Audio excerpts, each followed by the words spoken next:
5-10 minute और wait कर लें, अगर आपकी अनुमति हो तो।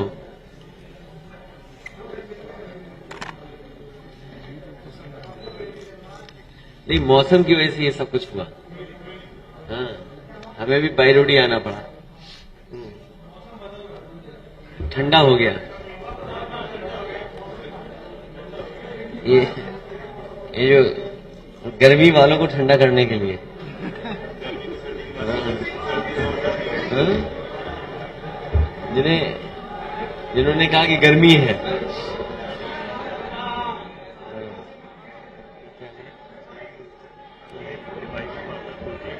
अब वो समझ गए।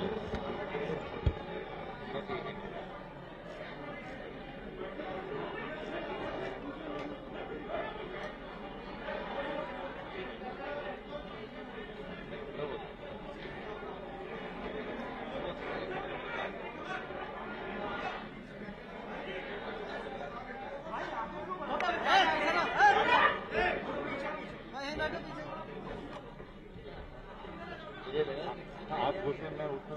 अरे समझ गए आप जब आप आए थे मुझे बोला कि आधे घंटे आप पहले चल रहे। मैं चल रहा था पहले, आई स्टॉप कर। हाँ।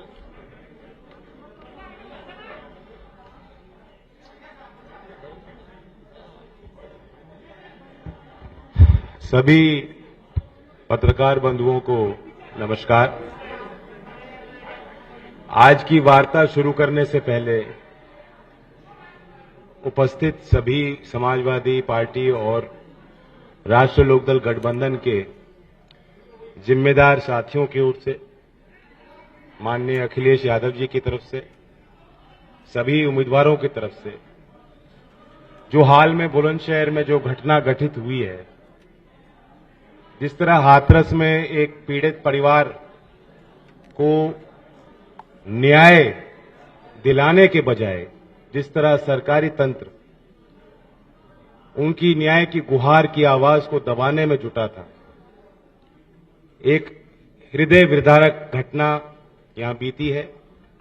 मैं उस पीड़ित परिवार, हम सब की ओर से उस पीड़ित परिवार की तरफ के प्रति संवेदना व्यक्त करना चाहता हूं और ये विश्वास दिलाना चाहता हूं कि जब हमारी सरकार आएगी जनता के आशीर्वाद से, क्योंकि किसी भी सभ्य समाज में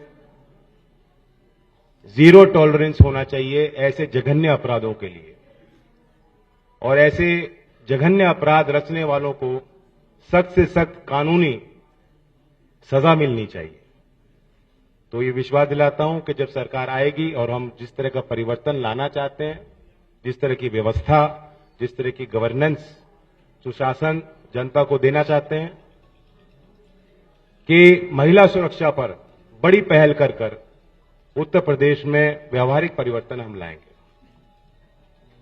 उस परिवार की न्याय की लड़ाई को अंतिम मुकाम तक पहुंचाने के लिए हम सब लोग प्रयास करेंगे। आज इस बैठक में मैं एक बड़ा संकेत आपके माध्यम से देना चाहता हूं।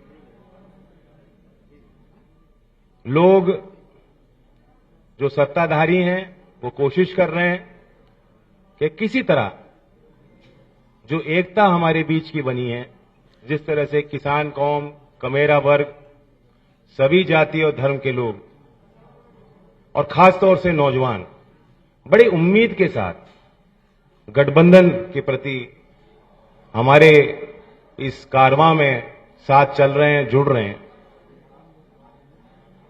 कहीं ना कहीं बीजेपी वालों की बौखलाहट सामने आ रही। योगी जी की बयानबाजी को आप देखें, और बुलंदशहर भी कई बार वो आ चुके हैं, बड़े बड़े नेता कैंप कर रहे हैं और ऐसी भाषा वो प्रयोग कर रहे हैं जो कभी हमने मुख्यमंत्री के इस पद पे विराजमान कभी किसी नेता के माध्यम से ऐसी बातें सुनी नहीं। तो पद की अपनी गरिमा होती है, पद का अपना एक विश्वास होता है। ऐसा लगता है कि हार की बौखलाहट उन्हें सता रही, और आज तो कुछ मौसम भी बदला लग रहा है। लगता है कि गोरखपुर से उन्होंने कुछ कोशिश की है कि फिर दोबारा ठंड लौटे। लेकिन ये क्षेत्र किसानों की धरती रही है, किसान आंदोलन में इस क्षेत्र ने बड़ी भूमिका अदा की। यहां के घर घर में जवान देश की सीमा पे तैनात हैं, देश की रक्षा के लिए तत्पर हैं, तो हमारा तो खून भी गर्म है और देश के लिए सब कुछ न्यौछावर करने के लिए हम लोग राजी रहते हैं। तो हमें धमकी देना, इस क्षेत्र के मिजाज को मुझे लगता है योगी जी समझ नहीं पाए। वो जितना हमें धमकाएंगे और भड़काएंगे, हम उतने ही एक होंगे, संगठित होंगे और ताकतवर होंगे। इस चुनाव का मुद्दा साफ है, नौजवानों को नौकरी दिलानी है, स्वास्थ्य, शिक्षा, जमीनी मुद्दे हैं, उनको लेकर हम लोग चल रहे हैं साथ। और बहुत अच्छी व्यवहार जो अखिलेश जी लगातार कर रहे हैं, हमने अपने घोषणा पत्र में शामिल की हैं, उस पर भी अखिलेश जी बताएंगे। लेकिन सीधी सीधी बात है, किसानों को फैसला करना है और नौजवानों को फैसला करना है। ये वो सरकार है जिसने कीलें बिछाई, अवरोधक बनकर काम किया। ये वो सरकार है जो चुनाव के इतने बिल्कुल पूर्व संध्या पे भी जब बजट लाती है, किसानों के लिए कुछ नहीं। केंद्रीय बजट में आपने देखा होगा, अवलोकन किया होगा, मध्यम वर्ग, गरीब किसान के लिए इस पूरे बजट में कुछ नहीं। 34% तो नरेगा का बजट काट दिया। नरेगा वो योजना है जिसमें कम से कम कोविड की महामारी के दौरान जब लोग पलायन करके घर जा रहे थे, गांव जा रहे थे, कुछ ना कुछ आर्थिक सुरक्षा उनको दी गई, सहायता उनको दी गई।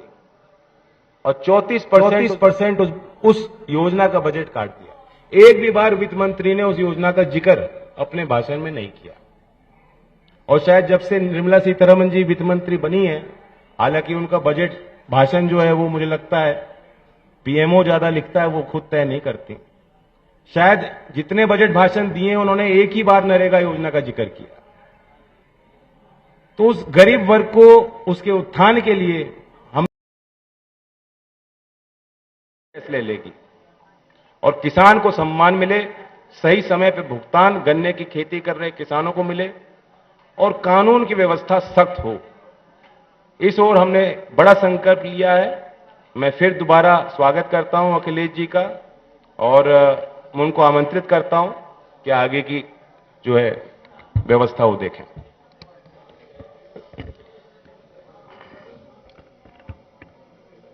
मैं जैन जी का धन्यवाद देता हूं और बहुत सारी बातें उन्होंने रखी, जहां से शुरुआत की कि बुलंदशहर की घटना आज पूरे उत्तर प्रदेश को चिंतित कर रही है और खासकर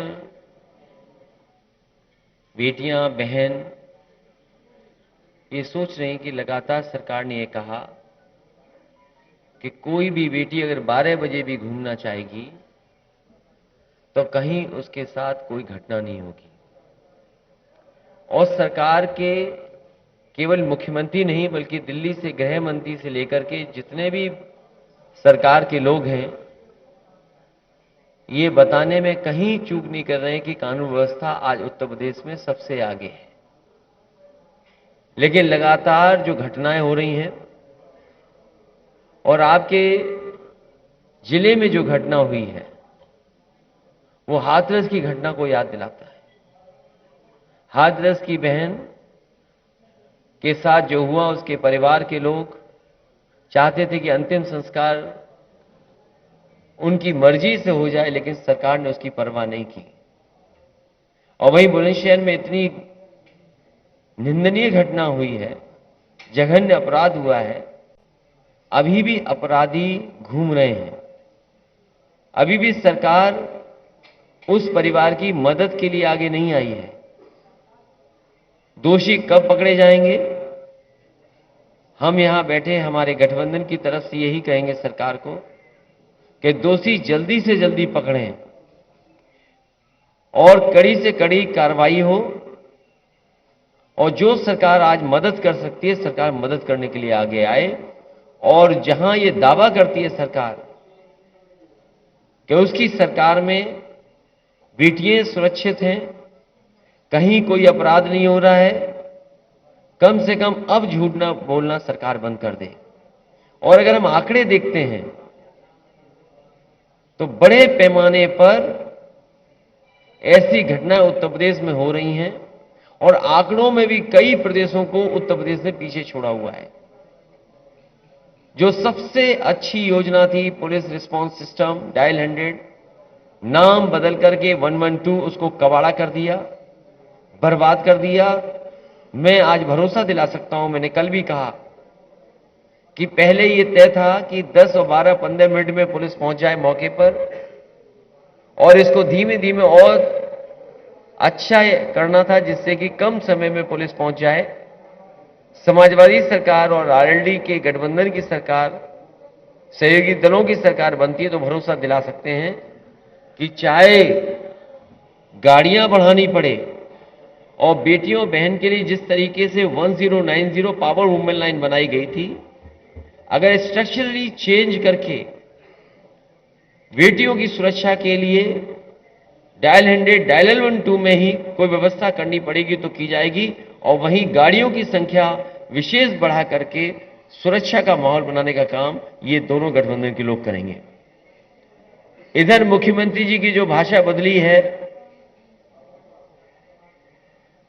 पता नहीं मुख्यमंत्री क्यों भाषा बदल रहे हैं, और मुझे लगता है कि जो हवा चल रही है पहले चरण में, यहां के लोगों ने ऐसी हवा चलाई है कि भारतीय जनता पार्टी और खासकर मुख्यमंत्री जी, उनको समझ में नहीं आ रहा कि क्या कहा जाए। वो हमारे मुख्यमंत्री हैं, वो कोई कंप्रेसर थोड़ी है कि हमें ठंडा कर देंगे।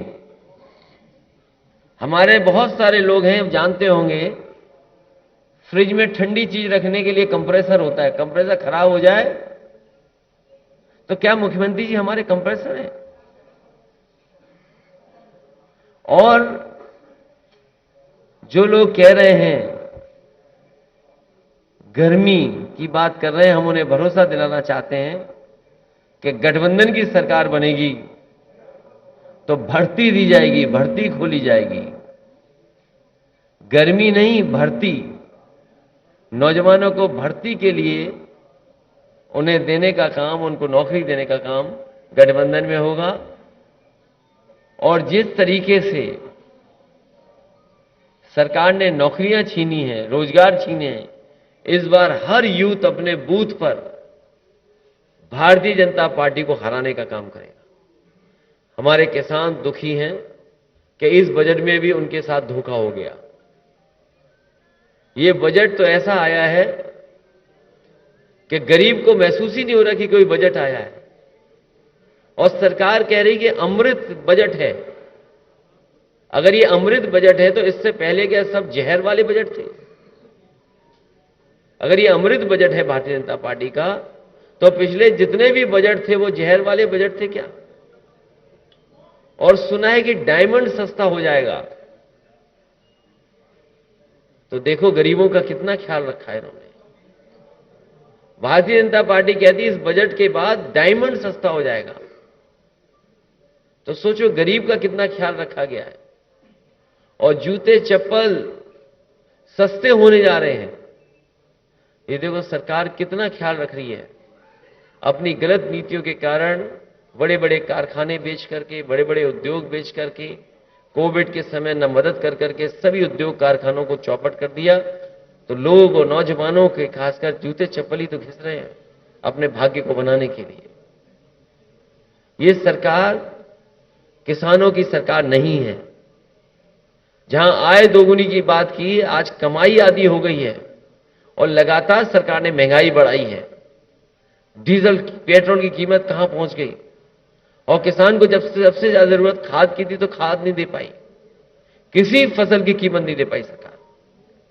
इसलिए मैं कहना चाहता हूं कि आज वही 3 तारीख है, एक 3 तारीख ऐसी भी थी जिस दिन जीप से कुचल दिए गए थे लोग, किसान कुचल दिए गए थे, और अभी भी किसान भूले नहीं है वो। इसलिए मैं कह सकता हूं ये चुनाव किसानों के मान सम्मान का चुनाव भी है। इस बार जनता ने तय किया है, भाईचारा बनाम भारतीय जनता पार्टी चुनाव है। लगातार हम लोग जगह जगह जा रहे हैं, जनता से अपील कर रहे हैं, और जो समर्थन मिल रहा है उस समर्थन से मैं कह सकता हूं, सहयोग जो मिलने जा रहा है, इस बार ऐतिहासिक जीत आरएलडी और समाजवादी पार्टी के गठबंधन की होने जा रही है। इतना बहुमत, इतना समर्थन कभी नहीं दिखाई दिया होगा जितना इस बार दिखाई दे रहा है। इसलिए ये जाने वाले लोग हैं, नई सरकार आने वाली है। मैं भरोसा दिला सकता हूं कि जो घोषणाएं की हैं, जो संकल्प लिया है कि सरकार बनने के बाद घरेलू बिजली 300 यूनिट माफ होगी, बिल नहीं आएगा, साथ ही साथ सिंचाई मुफ्त होगी किसानों की, और बहुत पुरानी कर्मचारियों की मांग कि ओल्ड पेंशन बहाल हो। समाजवादी सरकार और आरएलडी और गठबंधन की सरकार बनने के बाद पुरानी पेंशन बहाल होगी, कर्मचारियों की मदद करने का काम करेंगे। जिस तरीके से समाजवादियों ने जो काम किए आज भी दिखाई दे रहे हैं। अगर सड़कों पे एम्बुलेंस है, कोविड में अगर किसी ने मदद की तो उस समय एम्बुलेंस सबसे आगे आई थी। जो उसके ड्राइवर थे उसको भी अपमानित करने का काम इस सरकार ने किया है। जो 100 नंबर 112 हो गई है, वो भी समाजवादी सरकार की देन है, जो सड़कों पे दिखाई दे रही है। कोविड के समय पर जिन परिवारों में भी लैपटॉप पहुंचा होगा, वो आज भी चल रहा होगा, आज भी खराब नहीं हुआ होगा। लेकिन ये सरकार जो दावा करती है कि लैपटॉप देंगे, पता नहीं बुलंदशहर में कितने बाबा योगी जी ने लैपटॉप भिजवाए होंगे, कितने स्मार्टफोन दिए होंगे, जब योगी जी खुद ही स्मार्टफोन नहीं चला पाते, किसी और से ट्वीट लिखवाते हैं, किसी और से पढ़वाते हैं। तो आपको हमको लगातार 4.5-5 टैबलेट देते रहे हो, पता नहीं कौन सी टैबलेट हमें और आपको देते रहे। इसलिए ये सरकार जाने वाली है। समाजवादियों ने जो जो अपने घोषणा पत्रों में लिखा था पहले, वो भी पूरा करके दिखाया था। कम से कम समाजवादी पार्टी का ये जनता में भरोसा है कि अगर समाजवादी पार्टी जो बात कहती है वो करके जमीन पर दिखाती है। मुझे उम्मीद है कि हमारे साथ जो प्रत्याशी बैठे हैं, बंसी सिंह पहाड़िया जी हमारे गठबंधन के प्रत्याशी हैं। हम जब सरकार में थे तो ये भी विधायक थे, ये विधायक बनेंगे और सरकार दोबारा बनेगी। साथ ही साथ हरीश लोधी जी हैं, मैं इनके समर्थन में भी आपके माध्यम से अपील करता हूं कि इनको जिताने का काम करें। दिलनवाज खां साहब, ये भी जब सरकार थी तो ये भी विधायक थे, और मुझे लगता है कि विधायक आप फिर होने जा रहे हैं और सरकार फिर बनने जा रही है। किरणपाल सिंह जी हैं, मैं इनके सहयोग और समर्थन के लिए भी आपके माध्यम से जनता से अपील कर रहा हूं। के शर्मा जी जो गठबंधन के प्रत्याशी हैं, शरद पवार जी की पार्टी के प्रत्याशी हैं, मुझे उम्मीद है कि सभी लोग इनका भी सहयोग और मदद करेंगे, जिससे ये भी विधानसभा में पहुंच करके समाजवादी और गठबंधन की सरकार बनाएं। हाजी यूनुस साहब के समर्थन में मैं आप सबसे अपील करता हूं। राहुल यादव जो है समाजवादी पार्टी के प्रत्याशी, इनकी भी मदद करें। मैं दोनों जिलाध्यक्षों का धन्यवाद देता हूं, अरुण चौधरी जी और राहुल यादव जी, और इसके साथ हमारे संगठन और पार्टी के बहुत सारे पदाधिकारी हमें दिखाई दे रहे हैं, पूर्व अध्यक्ष भी दिखाई दे रहे हैं, जिम्मेदार कार्यकर्ता हैं, दोनों दलों के जिम्मेदार कार्यकर्ता, दोनों दलों के जिम्मेदार पदाधिकारी, मैं उन सबका धन्यवाद देता हूं। और इस भरोसे और इस उम्मीद के साथ कि चुनाव में वो एक एक बूथ पर मदद करने का काम करेंगे, अपने अपने प्रत्याशियों को जिताने का काम करेंगे। मैं प्रेस के लोगों का एक बार फिर धन्यवाद देता हूं।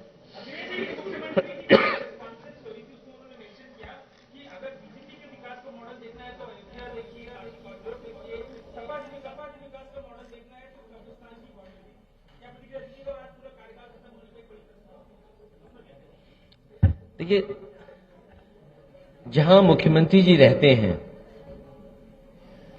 और अभी तक जितने भी उद्घाटन किए, और मुख्यमंत्री जी इतने समझदार हैं कि बड़ी बड़ी योजनाओं परियोजनाओं के लिए वो दिल्ली से कैंची मंगाते थे और खुद फीता लेकर के खड़े हो जाते थे।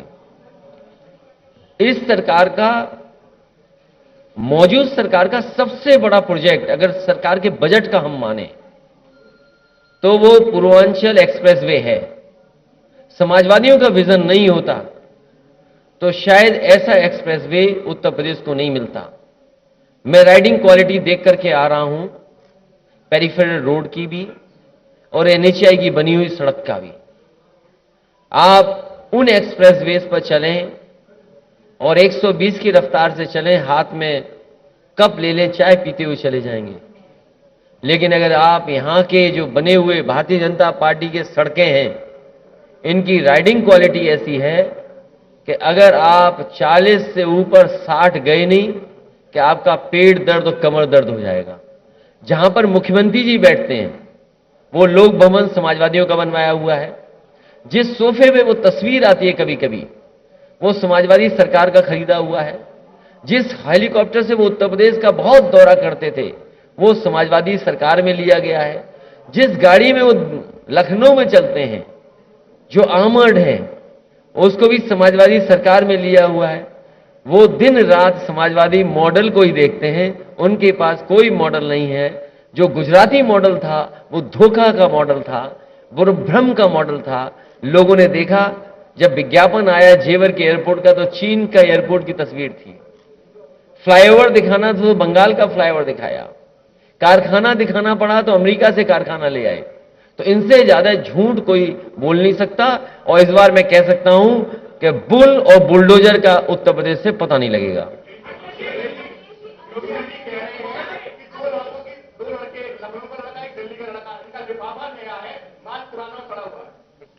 ये क्या बोला उन्होंने?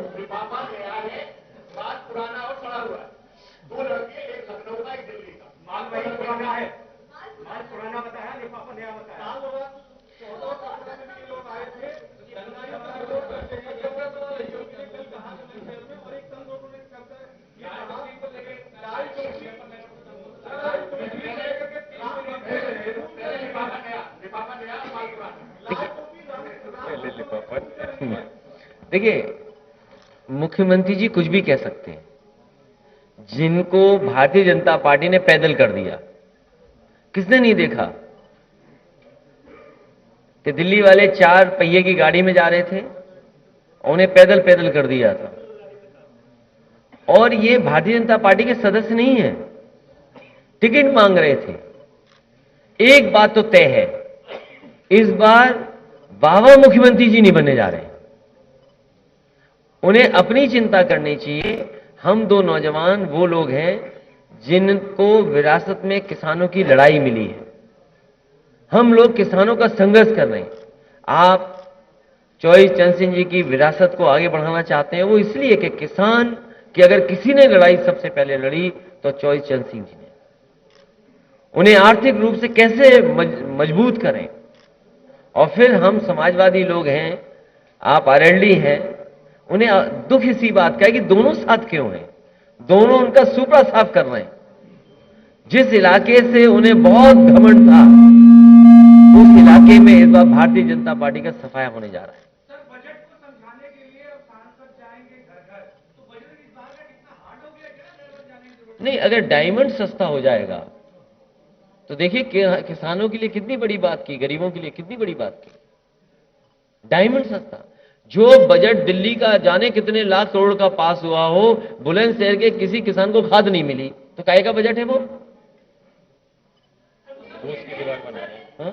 उसकी दीवार। हाँ, उसमें।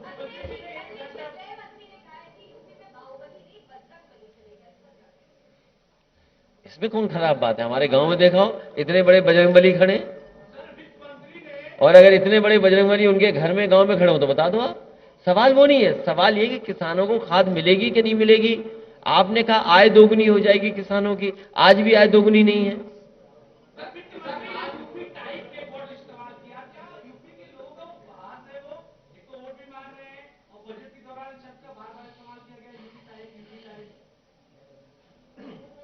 वो यूपी कम घूमी है, यूपी बहुत बड़ा प्रदेश है।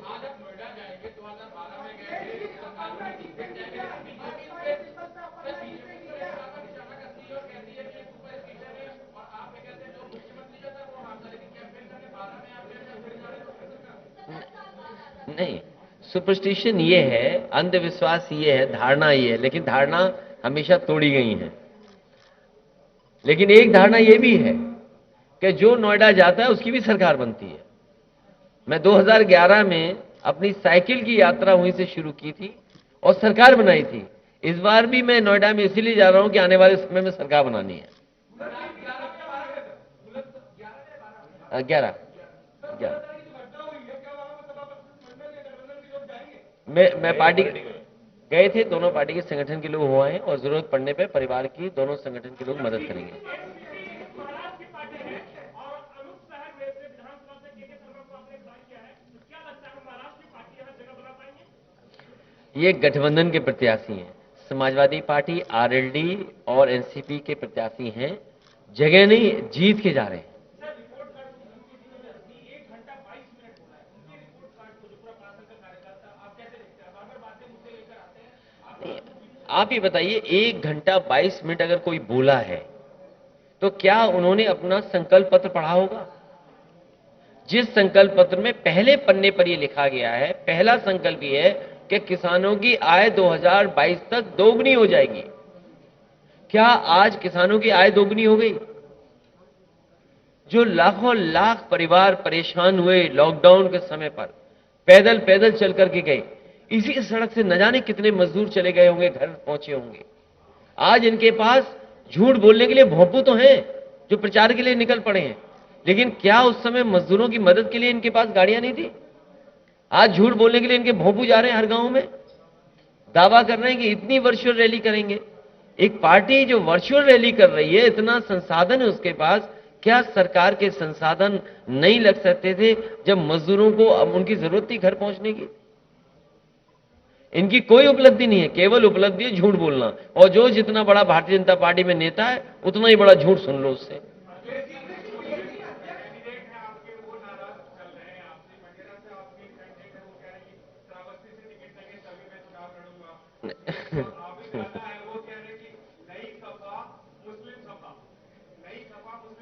देखिए, ए के बारे में तो मैं कह सकता हूं, थोड़ा दूर भेज दिया उन्हें। वो चाहते हैं करीब में चुनाव लड़ लें, वो विचार करेगी पार्टी।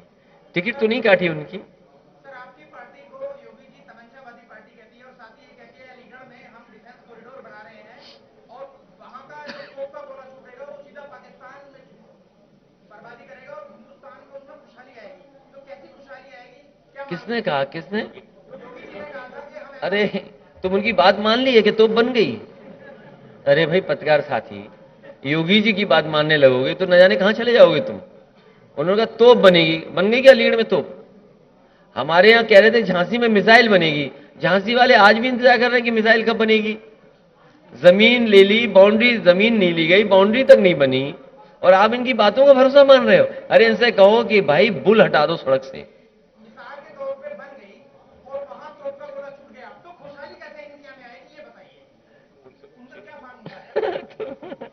तुम क्यों उनकी बातों को मान रहे हो? आप इनकी बातों को मत मानिए।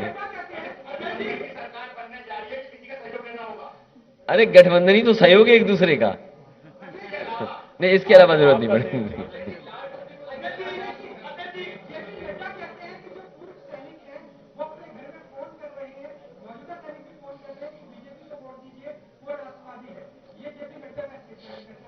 मैं भी अपने सभी सीनियर और जूनियर जो आपके माध्यम से, अगर ये बात है, ये जो सच बोल रहे, अगर ये बात सच है तो भाई हम भी मिलिट्री स्कूल में पढ़े हैं, हमारे परिवार के लोग भी, यहां खड़े हुए लोग समाजवादियों के बहुत सारे परिवार के लोग भी फौज में होंगे। और इसी जिले में, अच्छा हुआ आपने सवाल पूछ लिया, इसी जिले में एक को वो योगेंद्र यादव, और योगेंद्र यादव को सबसे बड़ा अवार्ड मिला था। उनके गांव में मैंने 100 बेड का हॉस्पिटल दिया था। चलो जो हमने कार्रवाई की, घोषणा की सरकार के समय पर, इस भारतीय जनता पार्टी से पूछो, जो कारगिल के समय पर जो उसने जोखिम उठाया, जिसकी वजह से देश का सबसे बड़ा सम्मान मिला उन्हें, उनके गांव का अस्पताल क्यों रोक दिया उन्होंने? और हम तो खुद ही मिलिट्री स्कूल के पढ़े हैं। अगर नड्डा जी वोट मांग रहे हैं तो हम भी अपने सीनियर जूनियर और जितने भी हमारे पार्टी के लोग हैं, उन फौजियों को, परिवारों से हम भी कहेंगे हमारी मदद करो। असली देशभक्त हम लोग बैठे हैं। जो नफरत फैलाएं, जो खाई पैदा करें, वो देशभक्त कैसे हो सकते हैं? जो समाज में झगड़ा कराएं, वो भेदभाव की नजर से देखें।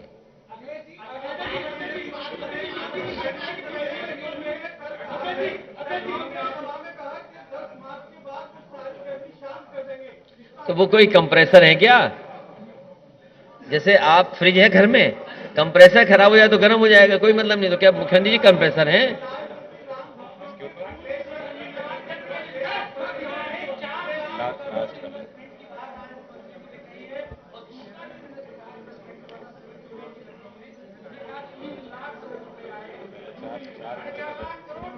देखिए, ये तीन आना का झूठ या 2 आने का झूठ कहावत है। ये तो 3 लाख करोड़ का झूठ बोल दिया। उत्तर प्रदेश में जो एमओयू साइन हुए थे, वो कहीं इन्वेस्टमेंट नहीं आया। अगर बुलंदशहर में कोई बड़ा कारखाना लगा हो तो बताओ। हमारे जहां से मैं आ रहा हूं कहीं कारखाना नहीं लगा। और कोई इन्वेस्टमेंट हुआ तो बताए ना सरकार, कहां इन्वेस्टमेंट हुआ? 1 डिस्ट्रिक्ट 1 प्रोडक्ट में कितना बजट आया होगा बुलंदशहर में? अगर हो सकता है खुर्जा के लिए कुछ पैसा आया हो, लेकिन सरकार बताए कि 1 डिस्ट्रिक्ट 1 प्रोडक्ट में कितना बजट दिया था आपने। एमएसएमई वाले रो रहे हैं, परेशान हो गए। कोविड के समय एमएसएमई बर्बाद हो गई इंडस्ट्री।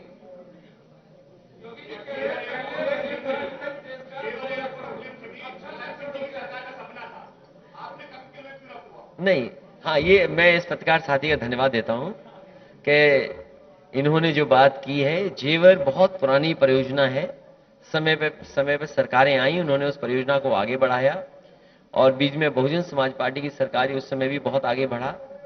जब समाजवादी सरकार पिछली थी तो जो एनओसी मिला है, मैंने 3 एयरपोर्ट की एनओसी मांगी थी कि इंटरनेशनल एयरपोर्ट बनाए जाए। एक हिरणगांव फिरोजाबाद में जो आगरा के लिए था एनओसी, दूसरा क्योंकि वो जेवर का और इसका मांग रहे थे तो मैंने सैफई का भी दिया कि अगर इंटरनेशनल एयरपोर्ट बनाना चाहते हैं आप, तो ना हिरणगांव उन्होंने दिया। जो एनओसी मिला है वो समाजवादी सरकार के समय पे ही एनओसी मिला, और अगर एनओसी दे दिए गए होते तो शायद उत्तर प्रदेश में और एयरपोर्ट बन गए होते।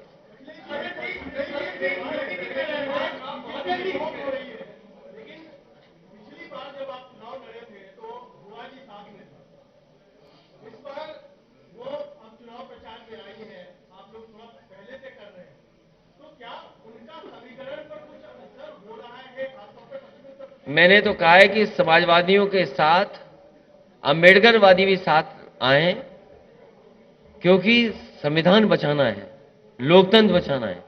अगर लोकतंत्र और संविधान नहीं बचेगा तो सोचो हमारे अधिकारों का क्या होगा। और ये एक बार अपील नहीं की, मुझे अच्छा हुआ कि आपने याद दिला दिया। मैं फिर अपील करता हूं कि हम सब लोग बहुरंगी लोग हैं। लाल रंग हमारे साथ, हरा रंग साथ, सफेद, नीला। तो हम चाहते हैं कि अंबेडकरवादी भी साथ आए और इस लड़ाई को और मजबूत करें। आखिरी सवाल,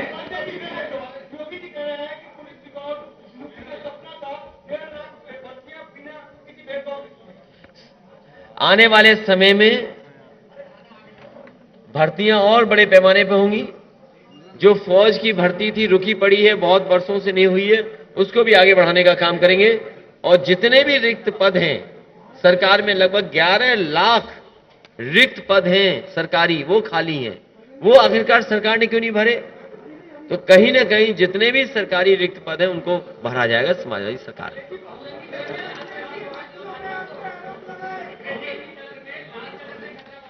एक रंगी को हटाना है। नहीं, जातिवाद नहीं, मुद्दा आज भी गरीबी, बेरोजगारी, महंगाई है। बहुत स्वागत आपका। और कोरोना का पालन करेंगे।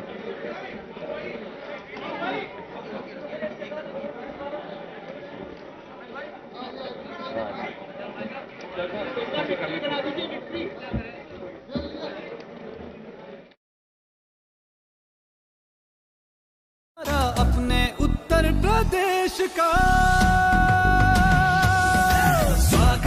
स्वागत है 10 मार्च को अखिलेश का। स्वागत है 10 मार्च को अखिलेश का। स्वागत है 10 मार्च को अखिलेश का। स्वागत है 10 मार्च को अखिलेश का।